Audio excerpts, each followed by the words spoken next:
All right, welcome back. We're reading In Search of the Miraculous, and we're on chapter 8. The last chapter was incredibly dense, one of those chapters that feels like you're slogging through it a little bit. Not as bad as some of the others, but that was an exercise to read out loud. I'll tell you what. For some reason, I really wanted to get through it. I felt like I was reading it very mechanically because it read very mechanically. And I played the live stream back to myself, and I thought it was pretty funny.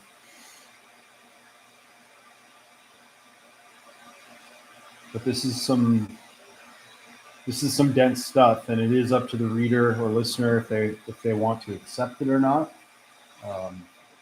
It's sort of Gurdjieff's way.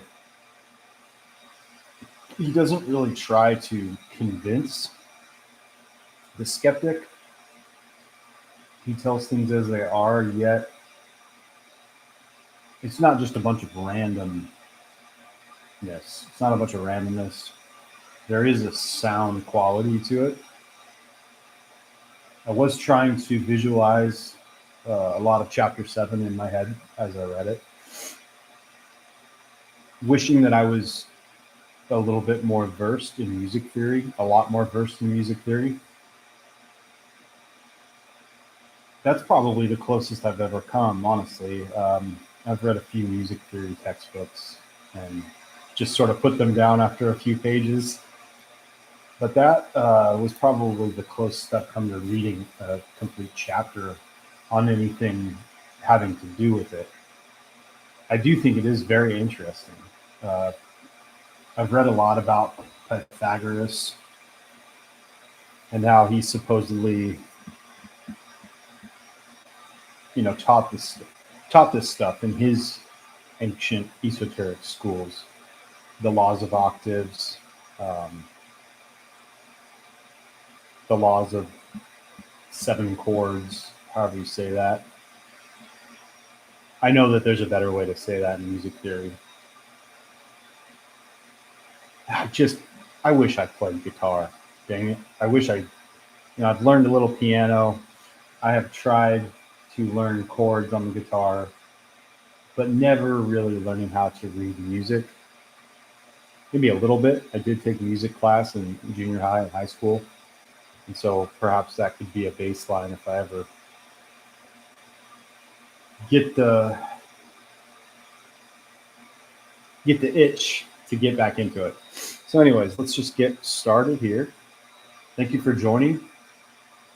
Again, I just want to say I find it incredibly humbling that anyone would tune in, watch this guy, listen to this stuff. I do feel like there are people, I can feel them in the ether, gravitating to these ideas. I think we're at a juncture in time where we are grasping at both ancient ideas and the possibility of new ones. I think a lot of us are trying to recover ideas that may get lost in this next age. I don't want to ramble on too long, but I feel it. I mean, I know it. I saw a live stream that was filmed a couple days after I started doing this, and she's reading In Search of the Miraculous, just reading it out loud. So that kind of made me feel better. I'm not the only one. And it is kind of I like it. It's, I've never, how do I put this? I've always been very hesitant to start a YouTube channel. I've had a few videos back when I used to smoke weed, and the incoherence of it, and I suppose the state of how I looked, made me want to take those videos down. But I've wanted to join the community of YouTubers for a long time. And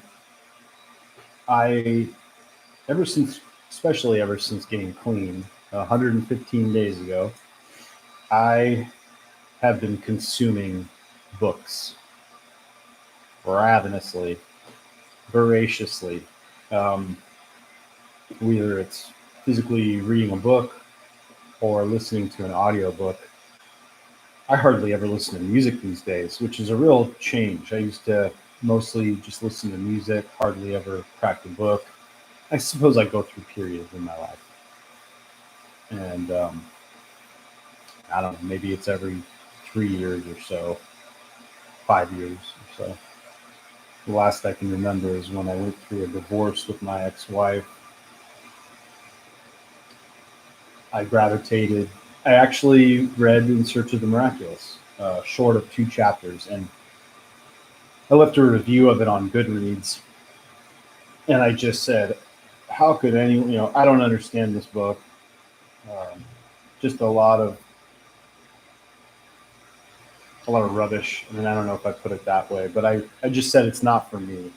And it's really funny because it was in 2018, I believe. So 6, maybe almost 7 years later, I'm returning to it, and I completely forgot that I read it. And that's interesting to me. I mean, first of all, smoking weed probably had something to do with it. I'm fairly sure I was smoking a lot of weed at the time that I read it the first time in 2018. But now returning to it and not remembering that I had read it, it had that familiarity that I wasn't even consciously aware of. But I think I was more open to it because of that unconscious familiarity. And I just keep thinking about all learning is remembering, says Plato. All learning is remembering. Does that mean we're reincarnated? Does that mean we experience the eternal return? I don't know. I think it's more practically, it's more like we don't really learn things unless we repeat them several times. And I think I would like to eventually not just read this verbatim out loud, but I'd really like to join a group, or I suppose in a way regurgitate these ideas in my own tongue, in my own flavor or tone. Or perhaps all I know is I want to write. I want to write. I want to create original content. But reading this book has been the diving board. I mean, it just smacked me in the face. It was like, get on YouTube and just start reading this stuff. And it doesn't matter. It doesn't matter if you're the only one, if you're just reading it out loud to yourself, it does not matter. Just do it. So that's what I'm doing. So here we go, chapter 8. At one of the following lectures, G returned to the question of consciousness. Neither the physical nor the physical functions of man can be understood, he said, unless the fact has been grasped that they can both work in different states of consciousness. In all, there are 4 states of consciousness possible for man. He emphasized the word man. But ordinary man, that is, man number 1, number 2, and number 3, lives in the 2 lowest states of consciousness only. The 2 higher states of consciousness are inaccessible to him. And although he may have flashes of these states, he is unable to understand them, and he judges them from the point of view of the states in which it is usual for him to be.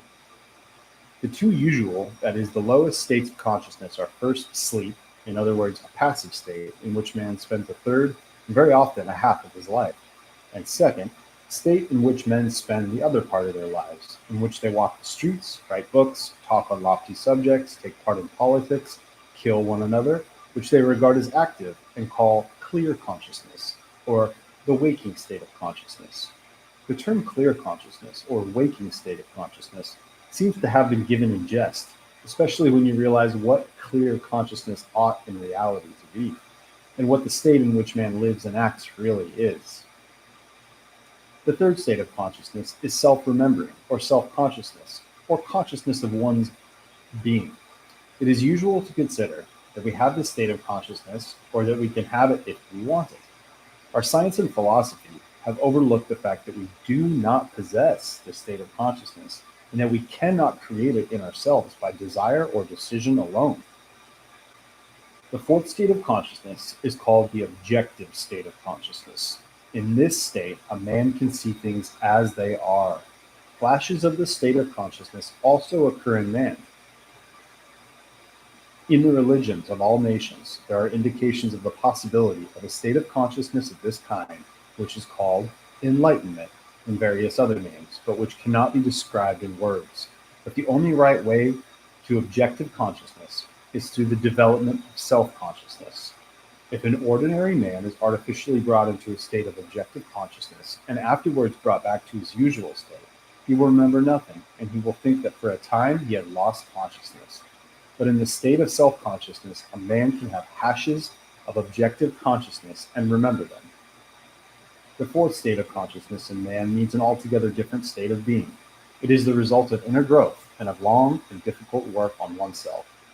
But the third state of consciousness constitutes the natural right of man as he is, and if man does not possess it, it is only because of the wrong conditions of his life.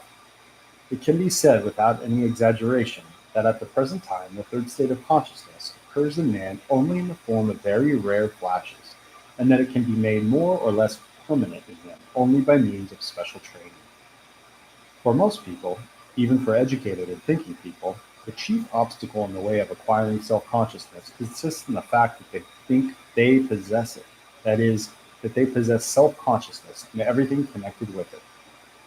Individuality in the sense of a permanent and unchangeable I, will, ability to do, and so on. It is evident that a man will not be interested if you tell him that he can acquire by long and difficult work something which, in his opinion, he already has. On the contrary, he will think either that you are mad or that you want to deceive him with a view to personal gain. The two higher states of consciousness, self-consciousness and objective consciousness, are connected with the functioning of the higher centers in man.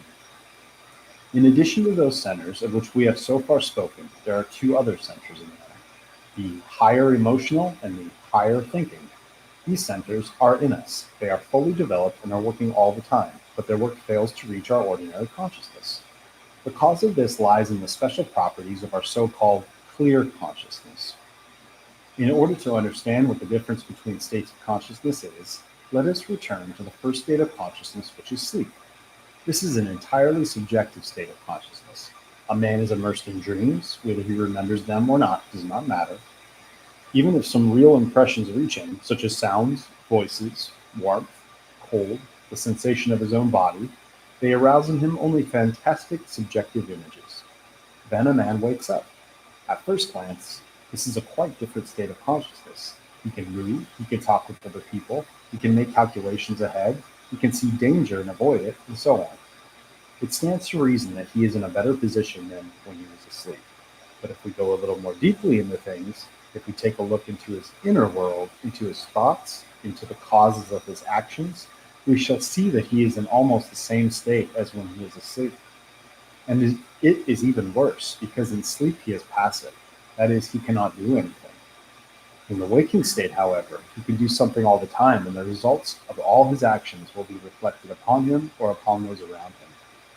And yet he does not remember himself. He is a machine. Everything with him happens. He cannot stop the flow of his thoughts. He cannot control his imagination, his emotions, his attention.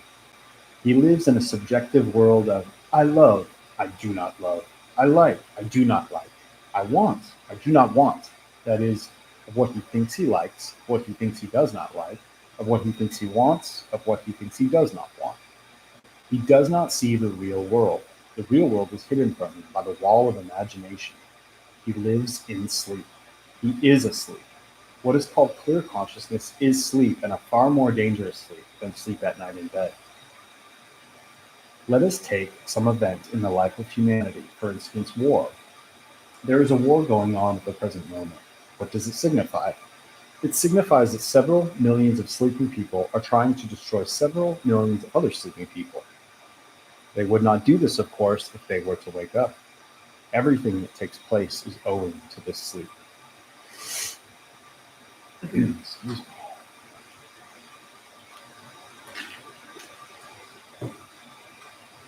Both states of consciousness, sleep and the waking state, are equally subjective. Only by beginning to remember himself does a man really awaken, and then all surrounding life acquires for him a different aspect and a different meaning. He sees that it is the life of sleeping people, a life in sleep. All that men say, all that they do, they say and do in sleep. All this can have no value whatever. Only awakening, and what leads to awakening, has a value in reality. How many times have I been asked here whether wars can be stopped? Certainly they can. For this, it is only necessary that people should awaken. It seems a small thing. It is, however, the most difficult thing there can be, because this sleep is induced and maintained by the whole of surrounding life, by all surrounding conditions. How can one awaken? How can one escape this sleep? These questions are the most important, the most vital that can ever confront a man. But before this, it is necessary to be convinced of the very fact of sleep. But it is possible to be convinced of this only by trying to awaken. When a man understands that he does not remember himself, and that to remember himself needs to awaken to some extent, and when at the same time he sees by experience how difficult it is to remember himself, he will understand that he cannot awaken simply by having the desire to do so. It can be said still more precisely that a man cannot awaken by himself, but if, let us say, 20 people make an agreement that whoever of them awakens first shall wake the rest, they already have some chance. Even this, however, is insufficient, because all the 20 can go to sleep at the same time and dream that they are waking up. Therefore, more is still necessary. They must be looked after by a man who is not asleep, or who does not fall asleep as easily as they do, or who goes to sleep consciously when this is possible, when it will do no harm either to himself or to others. They must find such a man and hire him to wake them, and not allow them to fall asleep again. Without this, it is impossible to awaken. This is what must be understood. It is possible to think for 1,000 years. It is possible to write whole libraries of books, to create theories by the million, by the million, and all this in sleep, without any possibility of awakening.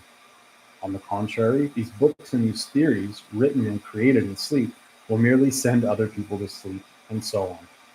There is nothing new in the idea of sleep. People have been told almost since the creation of the world that they are asleep and that they must awaken. How many times is this said in the Gospels, for instance?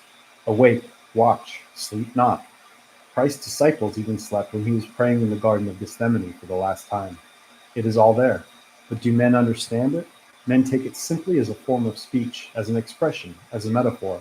They completely fail to understand that it must be taken literally. And again, it is easy to understand why. In order to understand this literally, it is necessary to awaken a little, or at least to try to awaken. I tell you seriously that I have been asked several times why nothing is said about sleep in the Gospels, although it is there spoken of almost on every page. This simply shows that people read the Gospels in sleep. So long as a man sleeps profoundly and is wholly immersed in dreams, he cannot even think about the fact that he is asleep. If he were to think that he was asleep, he would wake up. So everything goes on, and men have not the slightest idea what they are losing because of this sleep. As I have already said, as he is organized, that is, being such as nature has created him, man can be a self-conscious being. Such he is created, and such he is born. But he is born among sleeping people, and of course, he falls asleep among them, just at the very time when he should have begun to be conscious of himself. Everything has a hand on this, the involuntary imitation of older people on the part of the child, voluntary and involuntary suggestion, and what is called education. Every attempt to awaken on the child's part is instantly stopped. This is inevitable, and a great many efforts and a great deal of help are necessary in order to awaken later, when thousands of sleep-compelling habits have been accumulated. And this very seldom happens. In most cases, a man, when still a child, already loses the possibility of awakening. He lives in sleep all his life, and he dies in sleep. Furthermore, many people die long before their physical death. But of such cases we will speak later on. Now turn your attention to what I have pointed out to you before. The fully developed man, which I call man in the full sense of the word, should possess 4 states of consciousness. Ordinary man, that is, man number 1, number 2, and number 3, lives in 2 states of consciousness only. He knows, or at least he can know, of the existence of the 4th state of consciousness. All these mystical states and so on are wrong definitions, but when they are not deceptions or imitations, they are flashes of what we call an objective state of consciousness. But man does not know of the 3rd state of consciousness or even suspect it. Nor can he suspect it, because if you were to explain to him what the 3rd state of consciousness is, that is to say, in what it consists, he would say that it was his usual state. He considers himself to be a conscious being governing his own life. Facts that contradict that, he considers to be accidental or temporary, which will change by themselves. By considering that he possesses self-consciousness, as it were by nature, a man will not, of course, try to approach or obtain it. And yet, without self-consciousness, or the 3rd state, the 4th, except in rare flashes, is impossible. Knowledge, however, the real objective knowledge towards which man, as he asserts, is struggling, is possible only in the 4th state of consciousness. That is, it is conditional upon the full possession of the 4th state of consciousness. Knowledge which is acquired in the ordinary state of consciousness is intermixed with dreams. There you have a complete picture of the being of man number 1, 2, and 3. G began the next talk as follows. Man's possibilities are very great. You cannot conceive even a shadow of what man is capable of attaining, but nothing can be attained in sleep. In the consciousness of a sleeping man, his illusions, his dreams are mixed with reality. He lives in a subjective world, and he can never escape from it. And this is the reason why he can never make use of all the powers he possesses, and why he always lives in only a small part of himself. It has been said before that self-study and self-observation, if rightly conducted, bring man to the realization of the fact that something is wrong with his machine and with his functions in their ordinary state. A man realizes that it is precisely because he is asleep that he lives and works in a small part of himself. It is precisely for this reason that the vast majority of his possibilities remain unrealized. The vast majority of his powers are left unused. A man feels that he does not get out of life all that it can give him, that he fails to do so owing to definite functional defects in his machine, in his receiving apparatus. The idea of self-study acquires in his eyes a new meaning. He feels that possibly it may not even be worthwhile studying himself as he is now. He sees every function as it is now, and as it could be or ought to be. Self-observation brings man to the realization of the necessity for self-change, and in observing himself, a man notices that self-observation itself brings about certain changes in his inner processes. He begins to understand that self-observation is an instrument of self-change, a means of awakening. By him observing himself, he throws, as it were, a ray of light onto his inner processes, which have hitherto worked in complete darkness. And under the influence of this light, the processes themselves begin to change. There are a great many chemical processes that can take place only in the absence of light. Exactly in the same way, many psychic processes can take place only in the dark. Even a feeble light of consciousness is enough to change completely the character of a process, while it makes many of them altogether impossible.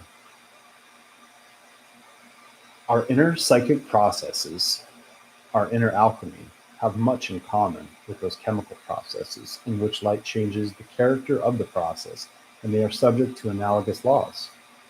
When a man comes to realize the necessity not only for self-study and self-observation, but also for work on himself with the object of changing himself, the character of his self-observation must change.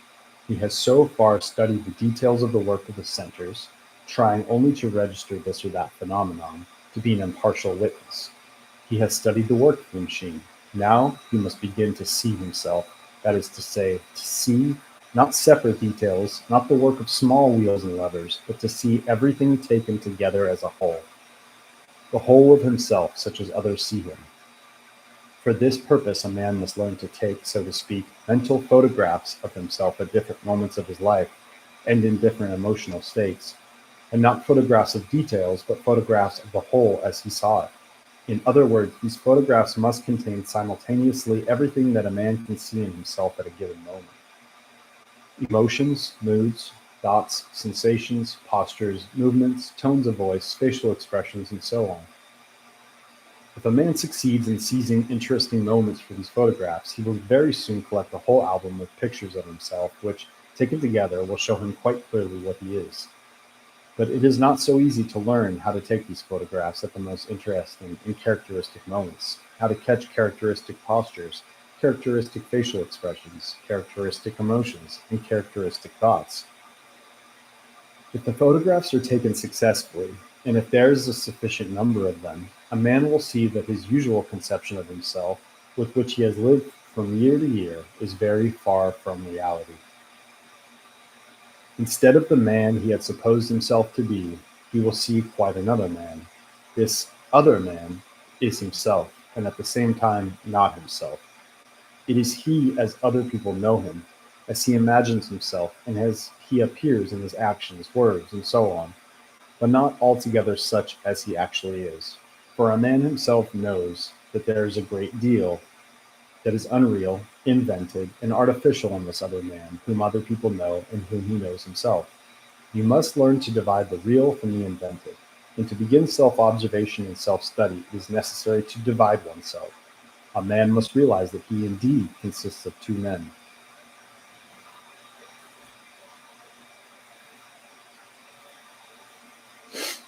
One is the man he calls I, and whom others call Ouspensky, Zakharov, or Petrov. The other is the real he, the real I, which appears in his life only for very short moments, and which can become firm and permanent only after a very lengthy period of work. So long as a man takes himself as one person, he will never move from where he is. His work on himself starts from the moment when he begins to feel two men in himself. One is passive, and the most it can do is to register or observe what is happening to it. The other, which calls itself I, is active and speaks of itself in the first person, is in reality only Ouspensky, Petrov, or Zakharov. This is the first realization that a man can have. Having begun to think correctly, he very soon sees that he is completely in the power of his Ouspensky, Petrov, or Zakharov. No matter what he plans or what he intends to do or say, it is not he, not I, that will carry it out, do or say it, but his Ouspensky, Petrov, or Zakharov. And of course they will do or say it, not in the way I would have done it or said it, but in their own way, with their own shade of meaning. And often this shade of meaning completely changes what I wanted to do. From this point of view, there is a very definite danger arising from the very first moment of self-observation. It is I who begins self-observation, but it is immediately taken up and continued by Ouspensky, Zakharov, or Petrov. But Ouspensky, Zakharov, or Petrov, in the very first steps, introduces a slight alteration into the self-observation, an alteration which seems to be quite unimportant, but which in reality fundamentally alters the whole thing. Let us suppose, for example, that a man called Ivanov hears the description of this method of self-observation. He is told that a man must divide himself, he or I on one side, and Ouspensky, Petrov, or Zakharov on the other side. And he divides himself literally as he hears it. This is I, he says, and that is Ouspensky, Petrov, or Zakharov. He will never say Ivanov. He finds that unpleasant, so he will inevitably use somebody else's surname or Christian name. Moreover, he calls I what he likes in himself, or at any rate what he considers to be strong, while he calls Ouspensky, Petrov, or Zakharov what he does not like, or what he considers to be weak. On this basis, he begins to reason in many ways about himself. Quite wrongly, of course, from the very beginning, since he has already deceived himself in the most important point, and has taken not his real self, that is, he has taken not Ivanov, but the imaginary Ouspensky, Petrov, or Zakharov. It is difficult even to imagine how often a man dislikes to use his own name in speaking of himself in the third person. He tries to avoid it in every possible way. He calls himself by another name, as in the instance just mentioned. He devises an artificial name for himself, a name by which nobody ever has or ever will call him. Or he calls himself simply he, and so on. In this connection, people who are accustomed in their mental conversations to call themselves by their Christian name, or surname, or by pet names are no exception. When it comes to self-observation, they prefer to call themselves Ouspensky, or to say Ouspensky in me, as though there could be an Ouspensky in them. There's quite enough of Ouspensky for Ouspensky himself. But when a man understands his helplessness in the face of Ouspensky, his attitude toward himself and toward Ouspensky in him ceases to be either indifferent or unconcerned. Self-observation becomes observation of Ouspensky. A man understands that he is not Ouspensky, that Ouspensky is nothing but the mask he wears, the part that he unconsciously plays, and which unfortunately he cannot stop playing, a part which rules him and makes him do and say thousands of stupid things, thousands of things which he would never do or say himself. If he is sincere with himself, he feels that he is in the power of Ouspensky, and at the same time he feels that he is not Ouspensky. He begins to be afraid of Ouspensky, begins to feel that he is his enemy, no matter what he would like to do. Everything is intercepted and altered by Ouspensky. Ouspensky is his enemy. Ouspensky's desires, tastes, sympathies, antipathies, thoughts, opinions are either opposed to his own views, feelings, and moods, or they have nothing in common with them. And at the same time, Ouspensky is his master. He is the slave. He has no will of his own. He has no means of expressing his desires because whatever he would like to do or say would be done for him by Ouspensky. On this level of self-observation, a man must understand that his whole aim is to free himself from Ouspensky. And since he cannot in fact free himself from Ouspensky because he is himself, he must therefore master Ouspensky and make him do not what the Ouspensky of the given moment wants, but what he himself wants to do. From being the master, Ouspensky must become the servant. The first stage of work on oneself consists in separating oneself from Ouspensky mentally, in being separated from him in actual fact, and keeping apart from him. But the fact must be borne in mind that the whole attention must be concentrated upon Ouspensky, for a man is unable to explain what he himself really is. But he can explain Ouspensky to himself, and with this he must begin, remembering at the same time that he is not Ouspensky. The most dangerous thing in this case is to rely on one's own judgment. If a Rowan is lucky, he may at this time have someone near him who can tell him where he is and where Ouspensky is.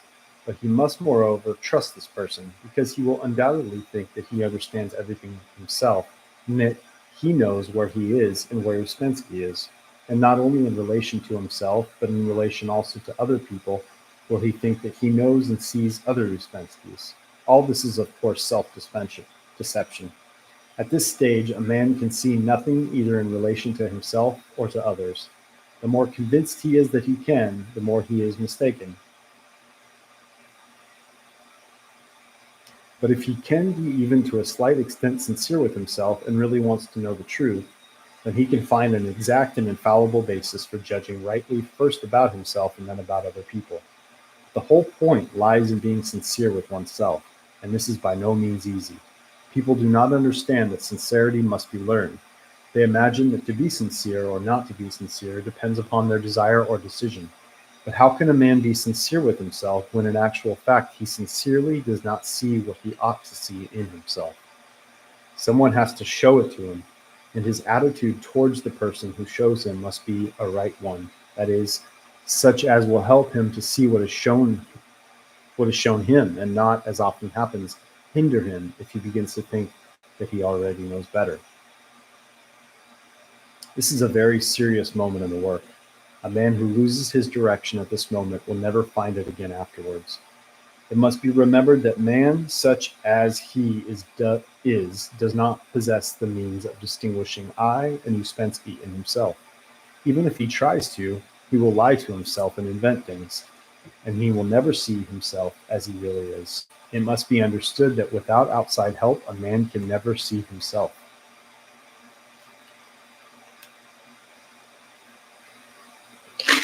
A sobering thought, especially for someone like me who tends to do most learning alone. That's something to think about. That's true humility, right? I think the isolated pseudo-intellectual is possibly on the worst track than most, to try to learn, to try to become more aware, I guess, of human behavior and his own behavior, and to do it all by himself. He would be better off just sleeping.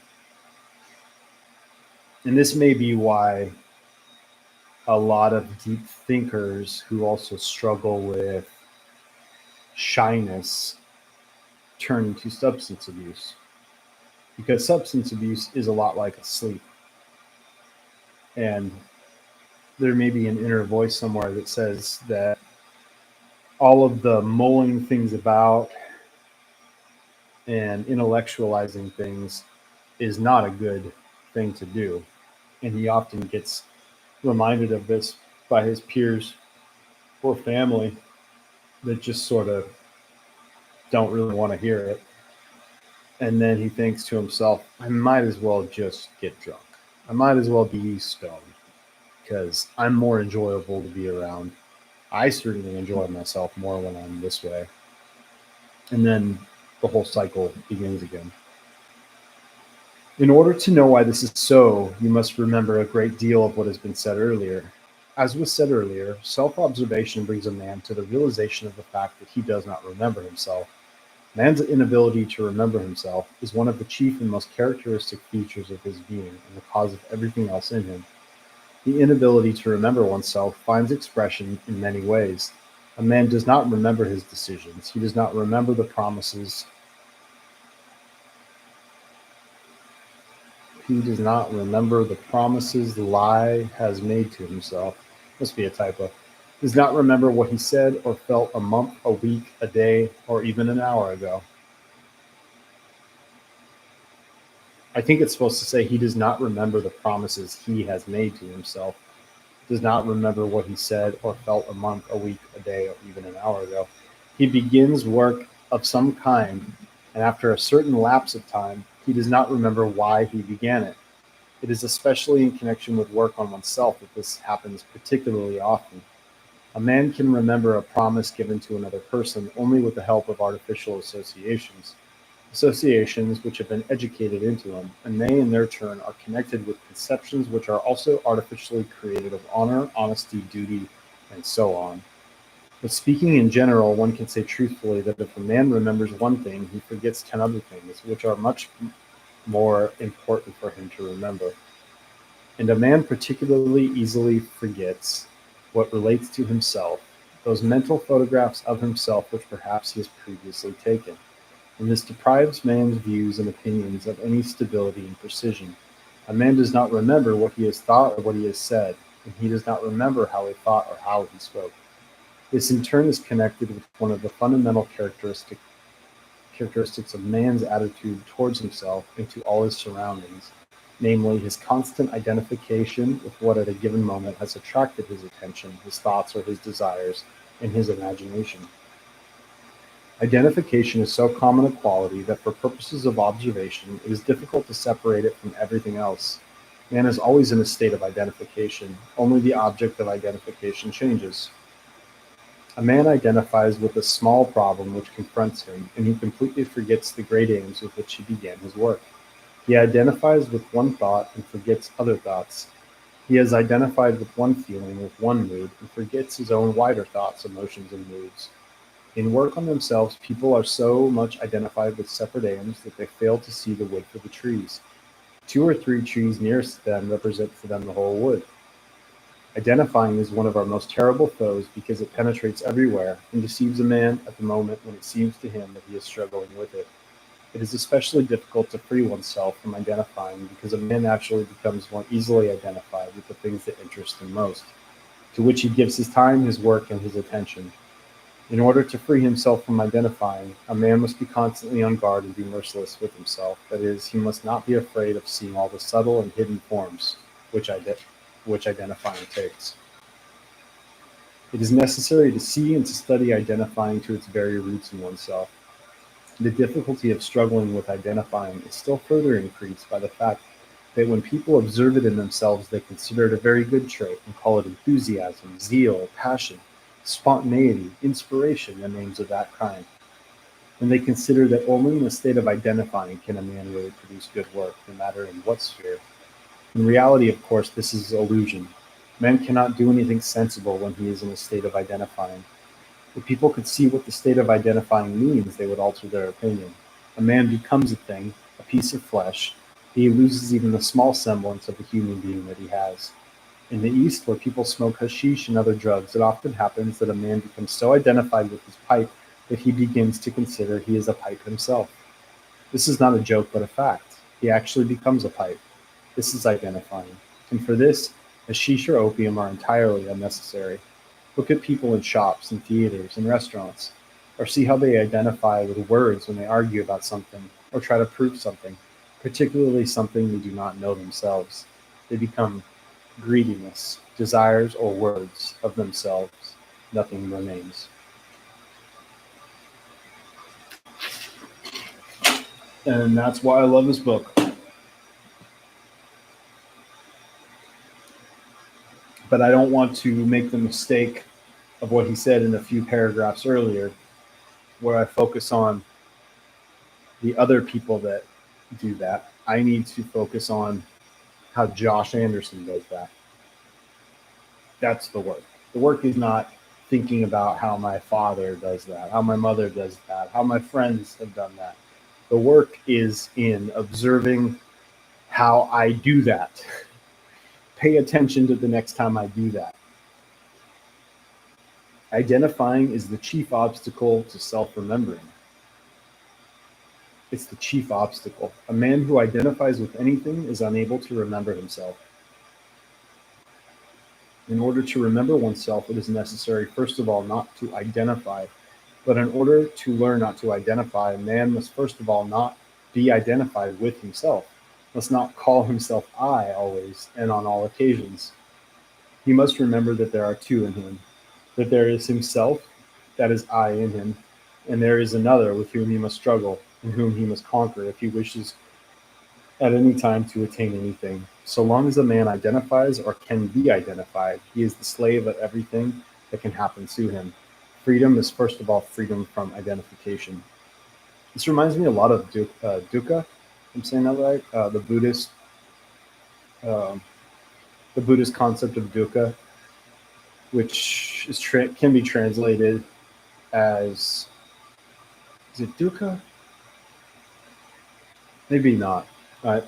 Dukkha might be suffering, but suffering comes from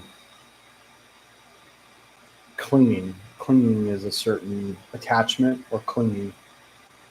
Identifying reminds me of that concept. And so clinging and attachment is what keeps us in a cycle of suffering. And it almost seems like Gurdjieff is explaining in non-Buddhist language that concept. After general forms of identification, attention must be given to a particular form of identifying, namely identifying with people, which takes the form of considering them. There are several different kinds of considering. On the most prevalent occasions, a man is identified with what others think about him, how they treat him, what attitude they show towards him. He always thinks that people do not value him enough, are not sufficiently polite and courteous. All this torments him, makes him think and suspect and lose an immense amount of energy on guesswork, on suppositions, develops in him a distrustful and hostile attitude towards people, how somebody looked at him, what somebody thought of him, what somebody said of him. All this acquires for him an immense significance, and he considers not only separate persons, but society and historically constituted conditions. Everything that displeases such a man seems to him to be unjust, illegal, wrong, and illogical. And the point of departure for his judgment is always that these things can and should be changed. Injustice is one of the words in which very often considering hides itself. When a man has convinced himself that he is indignant with some injustice, then for him to stop considering would mean reconciling himself to injustice. There are people who are able to consider not only injustice or the failure of others to value them enough, but who are able to consider, for example, the weather. This seems ridiculous, but it is a fact. People are able to consider climate, heat, cold, snow, rain. They can be irritated by the weather, be indignant and angry with it, A man can take everything in such a personal way as though everything in the world had been specially arranged in order to give him pleasure, or on the contrary, to cause him inconvenience or unpleasantness. That's no exaggeration. That is no exaggeration. All this and much else besides is merely a form of identification. Such considering is wholly based upon requirements. A man inwardly requires that everyone should see what a remarkable man he is, and that they should constantly give expression to their respect, esteem, and admiration for him, for his intellect, his beauty, his cleverness, his wit, his presence of mind, his originality, and all his other qualities. Requirements in their turn are based on a completely fantastic notion about themselves, such as very often occurs with people of very modest appearance. Various writers, actors, musicians, artists, and politicians, for instance, are almost without exception sick people. Sorry.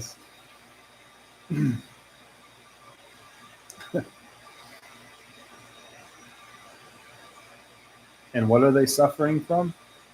First of all, from an extraordinary opinion of themselves, then from requirements, and then from considering, that is, being ready and prepared beforehand to take offense at lack of understanding and lack of appreciation. There is still another form of considering which can take a great deal of energy from a man. This form starts with a man beginning to think that he is not considering another person enough, that this other person is offended with him for not considering him sufficiently, and he begins to think himself that perhaps he does not think enough about this other, does not pay him enough attention, does not give way to him enough. All this is simply weakness. People are afraid of one another, but this can lead very far. I have seen many such cases. In this way, a man can finally lose his balance, if at any time he had any, and begin to perform entirely senseless actions. He gets angry with himself and feels that it is stupid, and he cannot stop.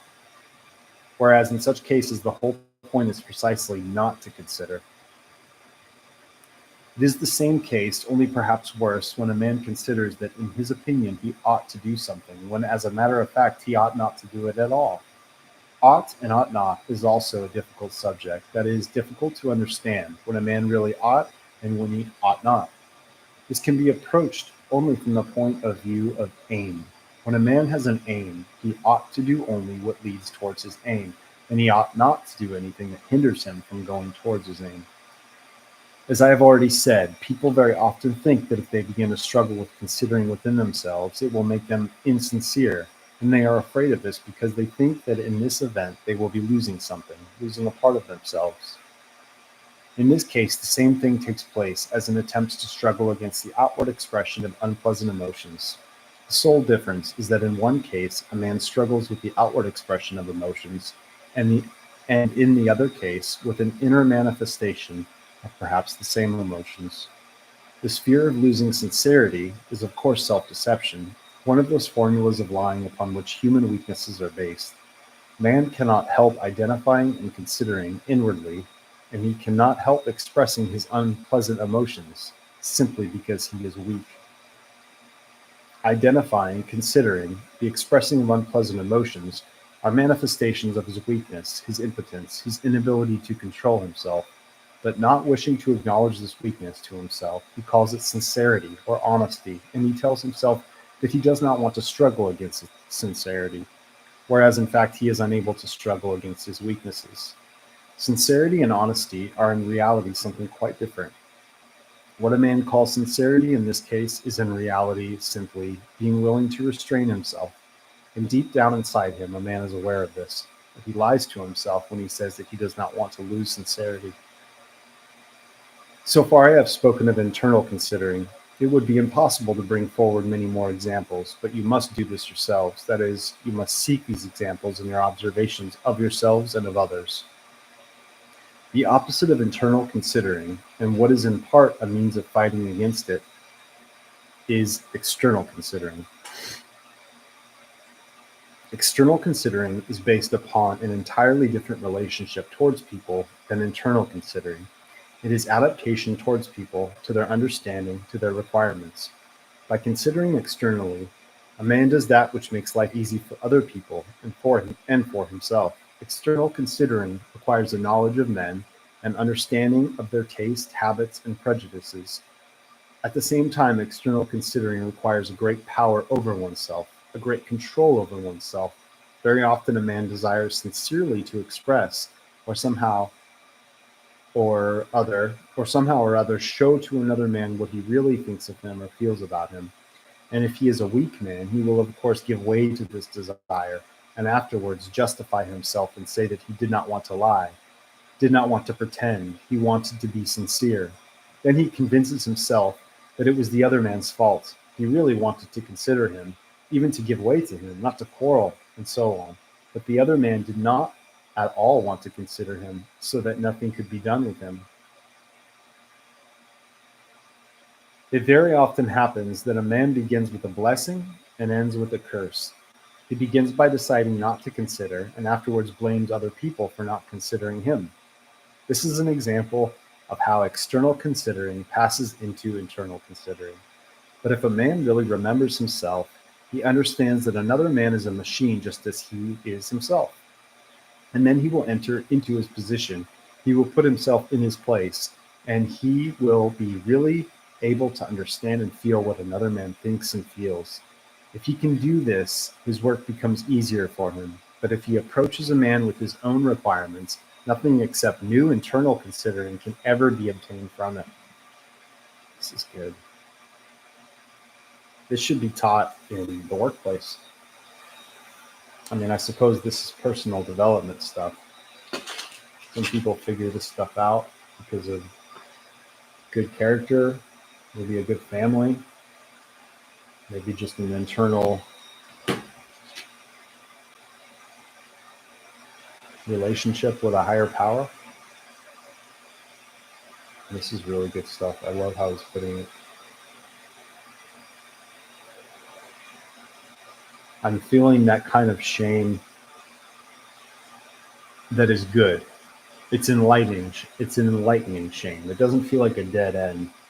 It feels like if I'm willing to look at this and own up to it and be aware of it with the future end goal of wanting the external considering, that maybe there's hope for me. That maybe I'm not a lost cause. Right external considering is very important in the work. It often happens that people who understand very well the necessity of external considering in life do not understand the necessity of external considering in the work. They decide that just because they are in the work, they have the right not to consider. Whereas in reality, in the work, that is, for a man's own successful work, 10 times more external considering is necessary than in life, because only external considering on his part shows his valuation of the work and his understanding of the work. And success in the work is always proportional to the valuation and understanding of it. Remember that work cannot begin, cannot proceed on a level lower than that of the obivatel, that is, on a level lower than ordinary life. This is a very important principle, which for some reason or other is very easily forgotten, but we will speak about this separately afterwards. Let's see if I can go to the footnote for that word, obivatel. For the definition of obivatel, see page 369.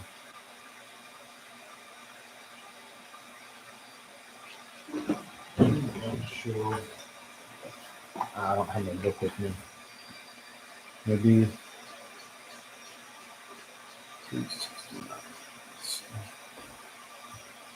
Obivatel.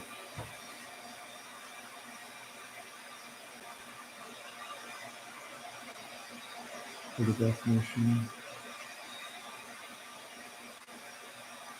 simple obivatel may sometimes do such work within him that he will overtake another, a monk or even a yogi.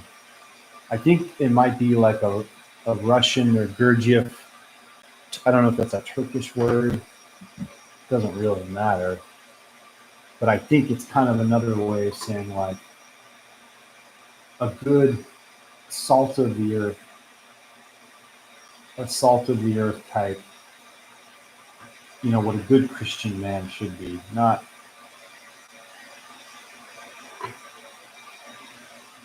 I should even saying the word Christian these days. You gotta put all these footnotes.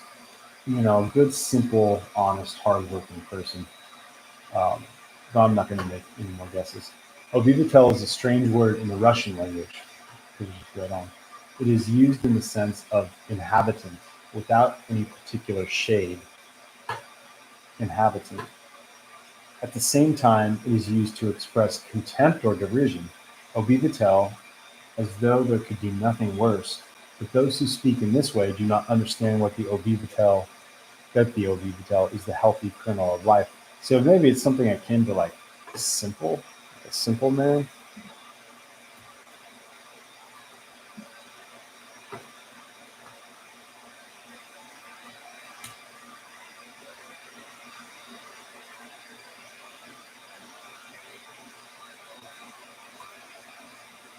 And from the point of view of the possibility of evolution, a good Obyvatel has many more chances than a lunatic or a tramp.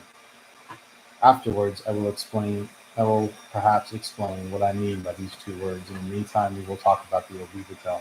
I do not at all wish to say that all Obyvatels are people of the objective way, nothing of the kind. Among them are thieves, rascals, and fools, but there are others. I merely wish to say that being a good Obyvatel by itself does not hinder the way. Yeah, I think if I had to guess, I think that we'll wait because that's later on in the book. He even says that, but we'll speak of it later. I remember really liking that part of the book. I think I'm beyond help. I'm not sure there's ever. If you ever hear the phrase like, "I wish I could just be simple again," just go back to simplicity. I think that's sort of a reaching for the Obyvatel.